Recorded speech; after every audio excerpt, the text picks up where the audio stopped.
Tonight what we're going to talk about is what level design actually is.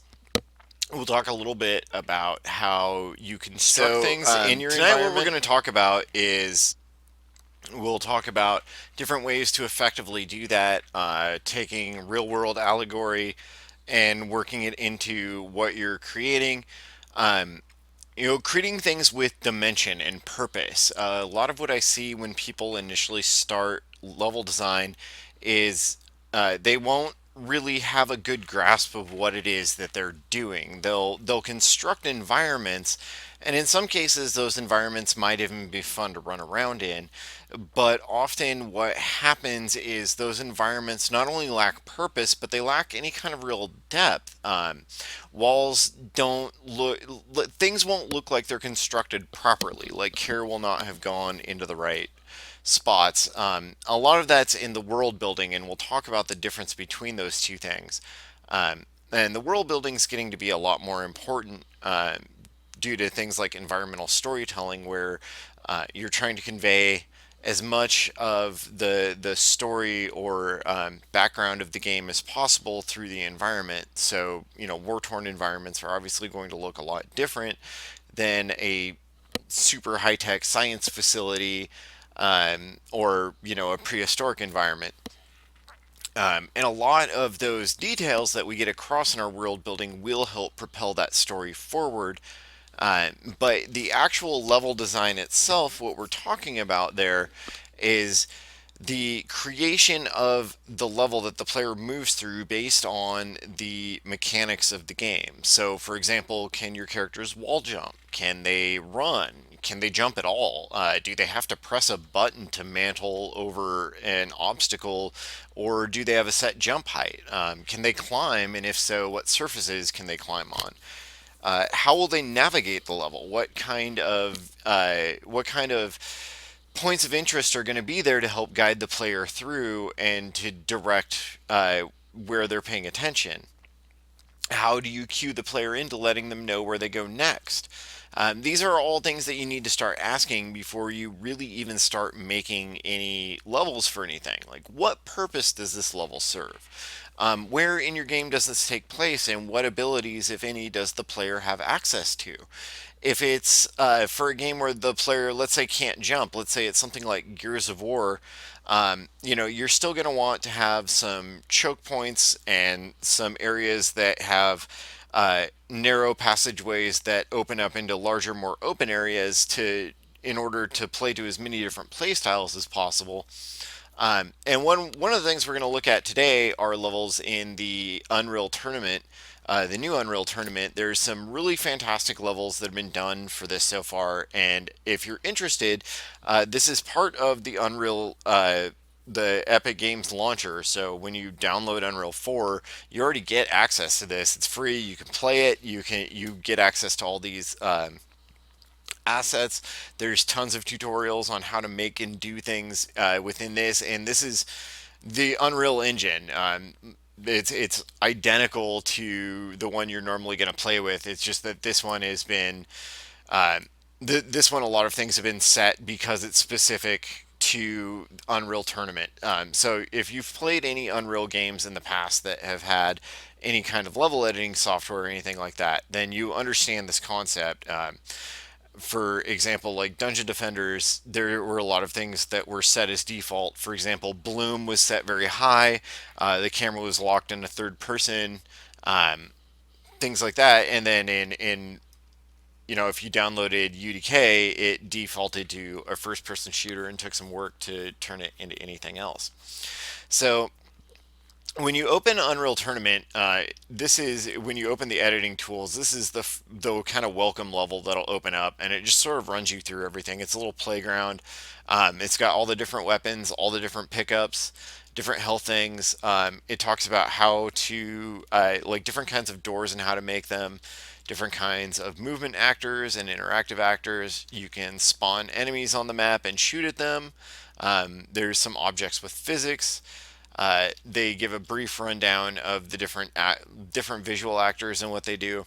It's pretty cool, and I mean, I would take a minute or two to run through it and check it out. So I'm actually going to start loading uh, CTF Titan Pass. So, for those of you that don't play a lot of first person games, CTF stands for Capture the Flag. And what you see here, this is Unreal's, this is the way they've always named their maps, is usually a prefix of whatever kind of game style it is. So, in this case, Capture the Flag.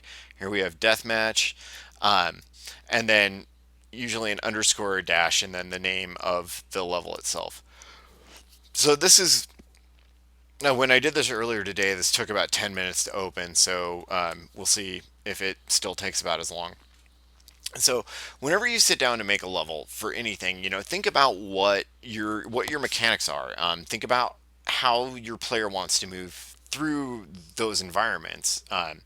Like I tend to fantasize as I'm traveling about, like in cars or on the bus, about different ways that I could be moving through those environments that are more exciting, like surfing on power cables or floating or almost anything. Um, but and think about how real world allegories work as well. Like it always helps to have some concept art to look at, or some photographs of an area that you're trying to sort of reproduce. And in the event that your level is going to take place mostly indoors, one of the things that I would ask is please, like, look at how buildings are made. I've seen a lot of amateur student work that when you go and you look at it, the building itself doesn't seem to serve any purpose. Like moving through the building is difficult. The building itself doesn't seem to serve much purpose. There's rooms that are far too small to be of any use for anything other than a closet, or there'll be super giant ones that are huge and wide open with nothing dividing them. And buildings aren't built that way. Nothing's built that way. Keep into account how things are built. Wow, that was fast. Um, so uh, that's one thing that'll really help in what you're designing. Because yes, you're going to want it to look good, but your player is also going to be able to need to navigate it, and not just that, but have fun navigating it. Um, there there are games. Destiny is a good example where they used to have these very large multiplayer maps in them, but they only supported 12 players, and not 12 per team, but six on either side. And so it meant the maps were way too big for the number of players, and it took a while to run into anybody. These maps were tedious to move across. They just weren't very fun. With double the number of players, they probably would have been a blast, but with the small number that they have there, it wasn't very good. And we're going to look at Capture the Flag maps. One, because I love Capture the Flag, it's one of my favorite game types. And two, because I've said this before, multiplayer games are really hard to balance well. And one of the things you'll almost always see in order to balance a multiplayer map is you'll see that they're symmetrical. And this one is no different. This is a symmetrical map. It's been themed a little bit different on either side. Um, but the reason for this, the reasoning behind this is that both teams have an equal distance to travel to get to the other team's flag and then back to their own. If either team was given an advantage, that really wouldn't be that much fun. And this goes for things like deathmatch or team deathmatch also, and especially for game types or for games like Unreal Tournament where you pick up weapons on a map. Like weapon placement on maps was a huge part of map balance for years. And I know with games like Destiny and Call of Duty and Battlefield and things that let you load out your character before you go, these things aren't as important. But with things like Unreal Tournament, it is. And not only that, but health and ammo packs, where you place them and how many you place them. Um, so we're going to take a quick look at this level, and we're going to look at how it was built. And we'll talk a little bit about some of the things they did that I thought were really cool, and hopefully give you an idea of how to build some of your own stuff. One of the first things that I want to actually address that will have something to do with construction, but isn't immediately important. The way that Epic breaks up all of their assets, it's a very smart way to do it. It's just very difficult to if you're going to dig through and find all the stuff that you want, because generally, uh, here, let's go.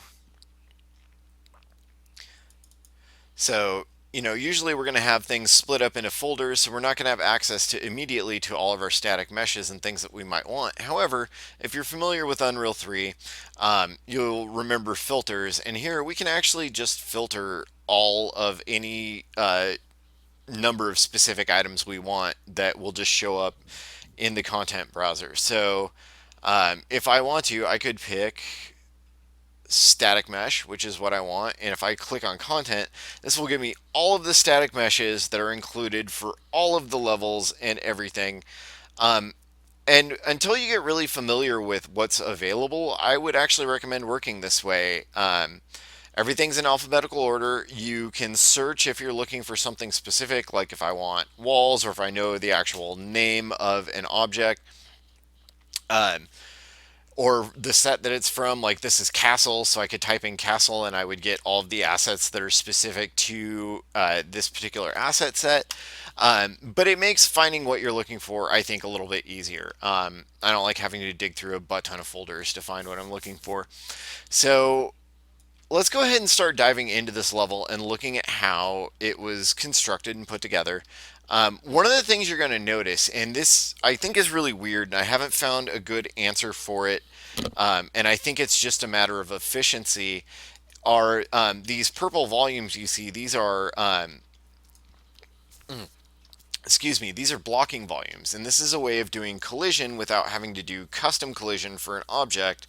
Um, and so I believe my theory on this is that it's saving memory by cutting down the number of triangles. Generally, your collision object is another mesh that's hidden, and it's there just to calculate collision. And sometimes it's simple, but if you want real close collision or like pixel perfect collision, essentially, it's going to have more triangles in it, and therefore your try count in your scene's going to go up. So if your object is 1,000 tries and you want it to have perfect collision on every part of that surface, that's going to add another 1,000 tries to that. So I think that might be why they do this, because they did a lot of this in Unreal 3 as well. And I always thought it was an insane way to work because it's a lot of stuff to keep track of, but it might just be that it's a much more efficient and cheap way than doing custom collision. Um, and especially when we look at stuff over here, like where we've got all this stuff piled up, they've made these collision boxes that surround this area. And I mean, it really significantly cuts down on the amount of calculations that have to occur for that collision. It's just one big solid surface, which works out pretty well. On the other hand, though, then you wind up with things like where these windows are blocked, and not that it's a big deal, they've got bars there. But if you want your player to be able to shoot through things like that, that's going to become more of an issue. Uh, so that's one argument against doing it this way. However, um, one of the things I harp on a lot is modularity, and this is something we can see here in a lot of what we're looking at. Is if we look at this castle, a lot of students that I first had, they tend to imagine things in games as being one piece, like somebody modeled and then textured magically an entire castle and came out with textures that look this freaking good. And the truth of the matter is, yes, they did. They did model like a giant castle. They probably modeled this whole level looking a lot like it does here in something like Maya, and then chopped out individual pieces. So if we look at this, let's find the pivot and move this out of the way, we can see that this is just this bit here. Um, and the purpose behind doing this is, one, when you separate your assets into smaller chunks, it's call it in what we call modular pieces. You create a box full of Legos for your level designers and world builders to play with. This essentially allows them to take a limited number of assets that have been created and do a huge amount of work with them. And the other thing too is it means we get a lot more texel density on a surface, because if we had to share all of these surfaces on one texture sheet, and even if we made that like a 4K texture sheet, that's gonna just not be very good textures. Like they would not be very high resolution. They wouldn't look very good. And I mean, these look real good even all the way up on top of them. So that's at least two different reasons to do it that way. The other reason being that things often change during the course of development of a game, and even just a single level within a game. So, this bridge here, for example, might need to get used somewhere else. And if it's only one side, or if it was only made to fit in one spot, or if, God forbid, it was actually attached to the land that surrounds it, we would only be able to use it there. And if any of that part of the level changed, we would be kind of screwed. So the general idea is try to build these things out of as many pieces as possible. And wow, this bridge is a really good example. So we've got these trim pieces on the edges, and then we've got more trim pieces. We've got the wood planks up on top here, and then we've got these walls, and then we've got trim down here below. So I mean, that's a lot of work to go into making one asset, but the nice thing about this is a lot of these pieces can get used in a bunch of other different places. I guarantee you, if we look around, we're going to see these same wooden bits all over the place. um, I don't know if these are the same ones, but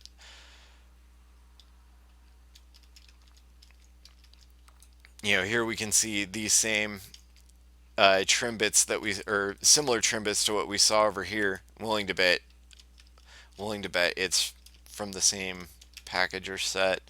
Um, but the nice thing about these things is, like, they give you a lot of variety to work with and to play with in the stuff you create.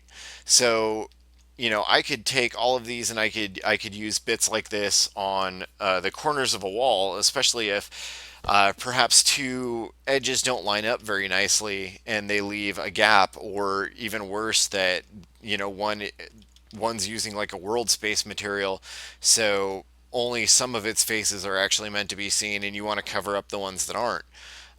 This is a good way to hide some of the imperfections in BSP geometry. For example, if you're creating some stuff out of BSP and you want to hide those razor sharp edges, finding some of those trim pieces or even embedding something like this in the edge might be a good idea.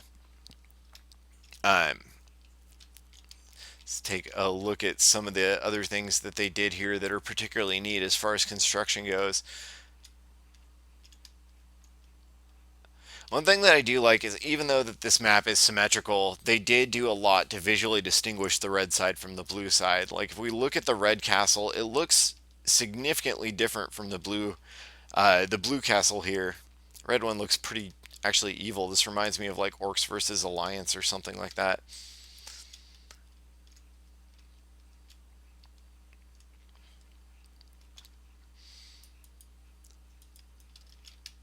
And you can see here some of this stuff was created to fit a specific spot. Like, these pieces here were created to go together, and that much is pretty clear. Uh, and the same thing's going to be true of stuff that you create, or if you're on the job, things that are created for you. You'll often get asset packs that are meant to be constructed a certain way based on stuff your art directors come up with. Generally, you'll have white boxed out a level and tested it first before you ever start touching assets, and then um, you'll start snapping things together and revising and putting them together. But sometimes those things change. The from day to day, based on feedback from beta testers or somebody else. Like, you might have to rebuild part of your level, or maybe there's something you hadn't considered, like more verticality is needed than what you had. And so those are things you're going to want to think about as you do this. I'm actually going to go ahead and drop in here real quick, and just sort of run around the map rather than flying around it. I tend to fly around these maps a lot and take everything apart and look at them. There's a lot of really fantastic craftsmanship that goes into making these, and they're pretty amazing for the most part. So, oh, and one of the other reasons I loaded up Unreal Tournament for this particular demo is that Unreal Tournament is currently being made by the community. So if you're interested, you can download all the files and everything you need to actually get started modding and creating your own levels for this. And there's a ton of assets you can use. There's guidelines for creating your own. There's guides for making all kinds of different parts of the game that you might want.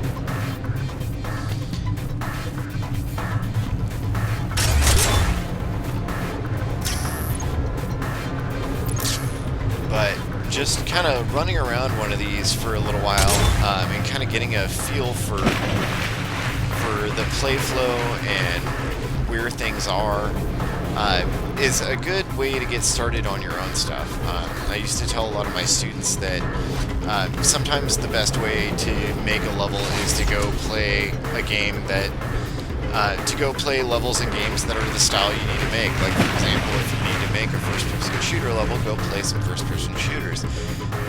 Get an idea how different ones play based on their mechanics.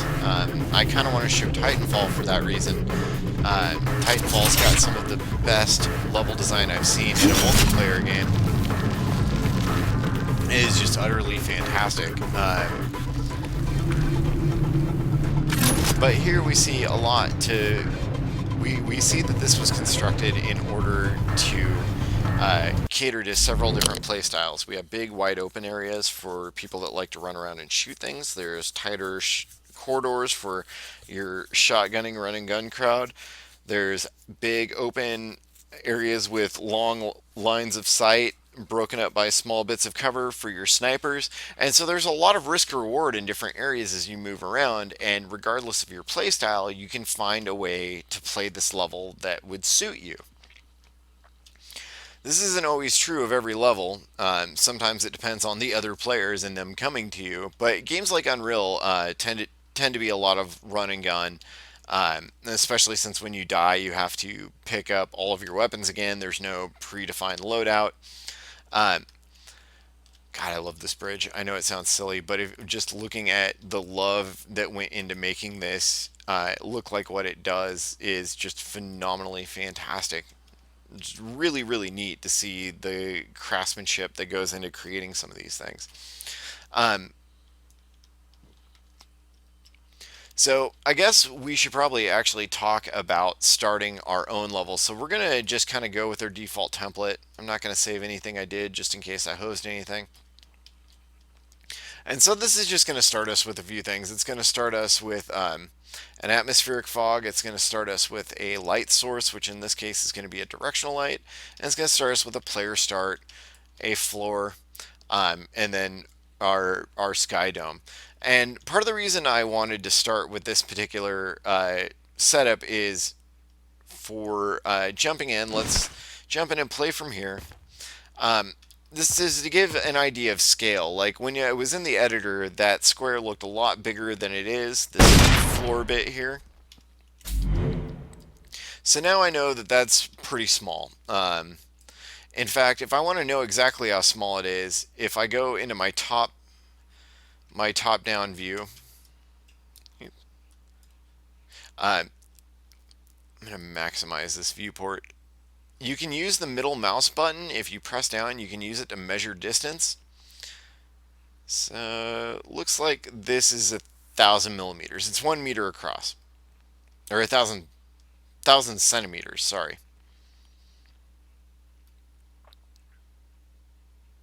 So it's 10 meters across.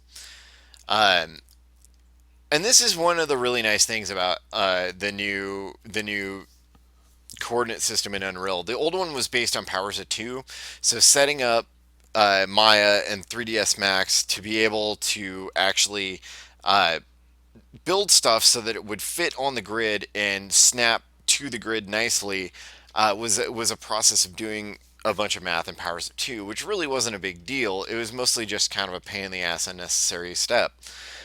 This simplifies it, and the metric system is glorious because it works in powers of 10, so that's pretty fantastic. And what that means in Max, you just set your units to be centimeters, which I usually work in by default anyway because I'm used to working in Unreal. And then whenever you bring into Unreal, will import nicely. So I want to start constructing some stuff. kind of have a little bit of an idea, and I want to snap some things together and start building, and give you guys a little bit more of an idea of some of the things that I was talking about. Because it's one thing to see it already done, but it's another thing to see it get put together. No, let's not use that. And one of the things I recommend is, if you're new to this, download all the stuff and start looking through it. Like, look at the different assets, pull them out, plop them into your viewport, check them out, see what they look like, see what else could work with them or snap to them. Um, you never know what you're going to find, and there's always new demos and things being added. So, if you're not a 3D artist, this is a good way to get your hands on more stuff, that you can work with. And Epic's always got a lot of extra content on their website, or in their launcher, in the marketplace section, and a lot of free stuff that you can grab.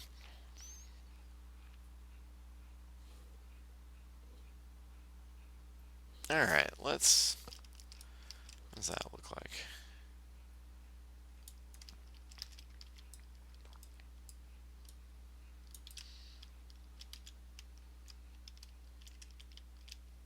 Okay, it's a whole pillar. See, these are the kind of corner things that I'm talking about. This is where you're going to want some kind of trim on that. So let's see what we got for trim. I'm going to type in trim, see what comes up.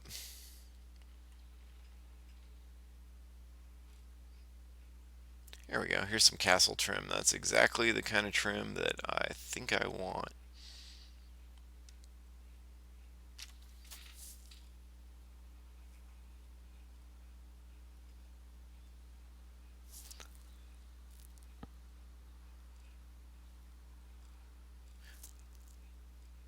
Yeah, once you're more familiar with everything, this process gets a lot faster too.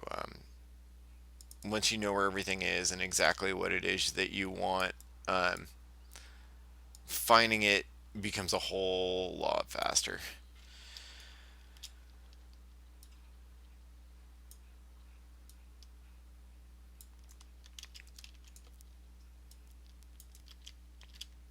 Hmm.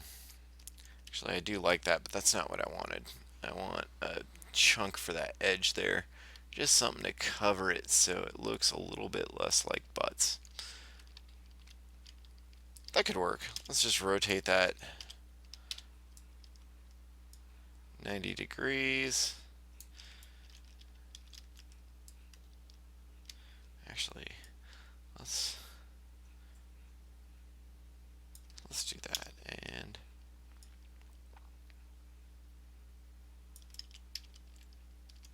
mm, not sure I like that. But before we get too worried about it, let's go ahead and duplicate one more and add it all the way up. So I just held down Alt to duplicate that, Alt, and pulled on the widget handle.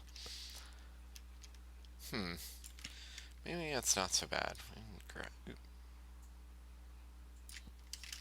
Just delete that, grab both of these, and let's duplicate these across and rotate these 90 degrees.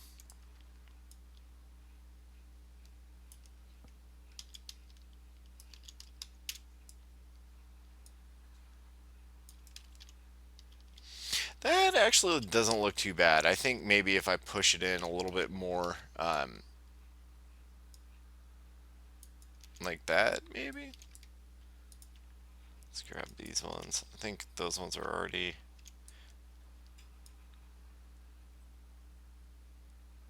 Yeah. Hmm. Yeah, it doesn't look terrible. Ideally, I'd spend a lot more time finding the exact piece that I want, but I don't want you guys to have to watch me fumble around for 10 minutes looking for an asset that may or may not exist. I do that a lot. I get very nitpicky when I'm working about what things look like and how they're built. It's sort of like what I was talking about earlier about making sure that things have a purpose. Um, I don't like seeing I don't like seeing things like this. Let's just grab a wall. I've seen people create like walled areas that oh wow, that pivot information is screwed up. Let's just grab a small square wall. This one's actually thick enough that it might work, but it'll get the idea across. So I've seen a lot of people do stuff like,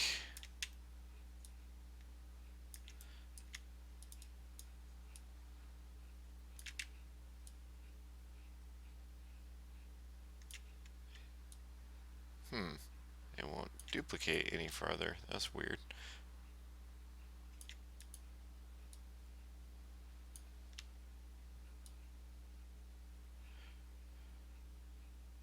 So I've seen a lot of students do stuff like this where it's just like the same thing repeated over and over and over and over again and nothing breaking it up. I wonder if there's a wall that gives a better example.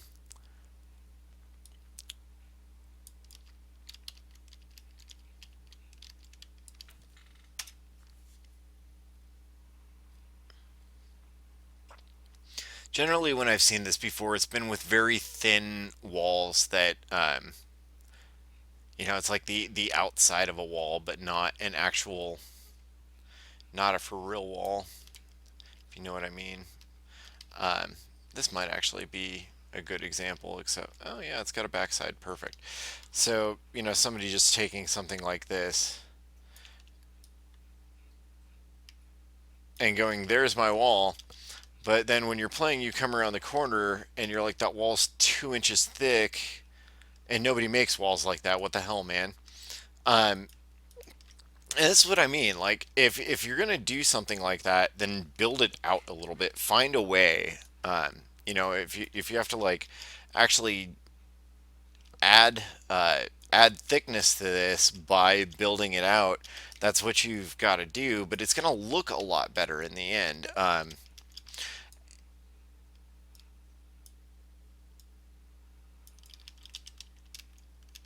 So now it's just a matter of finding a good way to cap those ends, and there's probably any number of good ways to do that. You could terminate them into another wall. Hmm.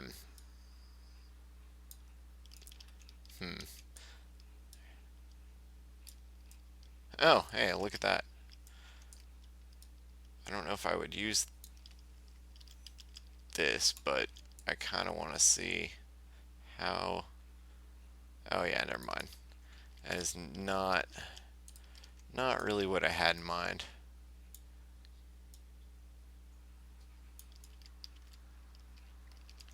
Yeah, because you would still have the problem of capping this. Although at that point it'd be a little bit easier. Like for example, if I just duplicate this over.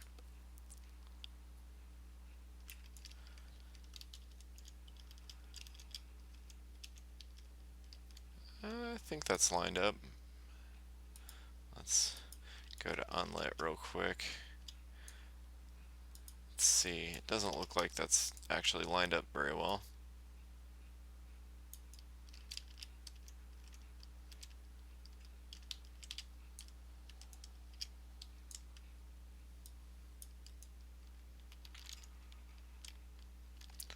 Yeah.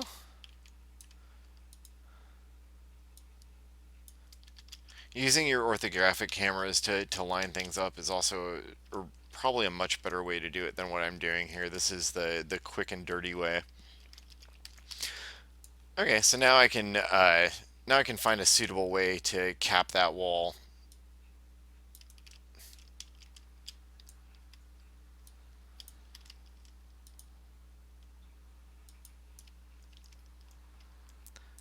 Well, I don't know if that's exactly suitable, but we can see it looks neat.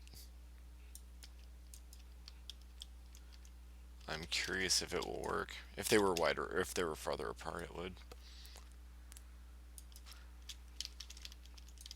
So I'm going to take some of my own advice here, and let's go into my orthographic view.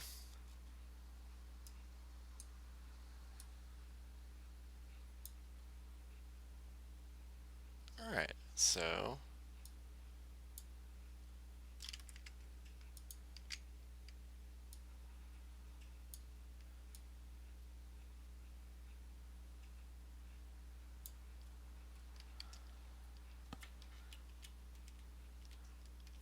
There we go. Just kind of nudge that into place.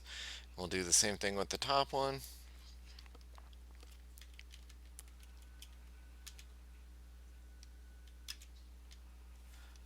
Let's go back out here and see how that looks. Let's go to lit.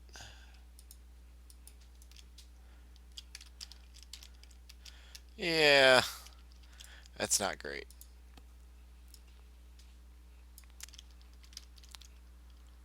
That's a little bit better. I'd still want to do something on these edges where these two things meet. Generally, when you have two surfaces meet each other, you should do something with them. Like what I did here, this looks much, much better than this thing just by itself. And so keep that in mind. Like, one of the things that you're going to have to do often is to make a curved area when you don't have pieces that curve. And so what you're going to have to do is grab things and start sort of rotating them and getting them to match the curvature of what you want. But the problem with that being that uh, it's going to be clear that it's not curved. And a really easy way to fix that is to find something to just cover that area with. I used to joke that a lot of level design is just smoke and mirrors and like hiding things that hiding our imperfections so that we can have things look really, really super awesome. Let's. Oh, that's tiny. SM, of course, it's tiny. SM, in case you're wondering, means small. Wait, those are walls. That's why. Let's grab like a pillar.